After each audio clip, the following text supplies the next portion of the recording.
Saudi अरब में पीर 20 जुलाई 29 जिलक़ादा को कहीं भी जिलहिज्जा का चांद नज़र नहीं आया। वकूफ़ अरफा जुमरात 30 जुलाई को होगा। सरकारी खबर रसां एजेंसी SPA के मुताबिक सऊदी सुप्रीम कोर्ट ने ऐलान किया है कि मंगल को जिलक़ादा की 30 तारीख होगी। आज पीर 20 जुलाई 29 जिलक़ादा को मुमलिकत भर में कहीं भी चांद नज़र नहीं आया। बयान में कहा गया है कि जुमरात 30 जुलाई को हज का रुकन आज़म वकूफ़ अरफा होगा, जबकि ईद उल अज़हा 31 जुलाई जुमे को मनाई जाएगी। सुप्रीम कोर्ट ने सऊदी अरब के तमाम इलाकों में मुकामी शहरियों और मुकीम गैर मुल्कियों से जिलहज्जा का चांद देखने की अपील की थी।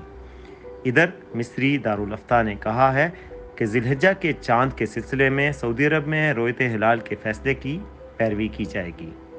मज़ीद ख़बरों और तफसीलात के लिए देखते रहिए urdunews.com।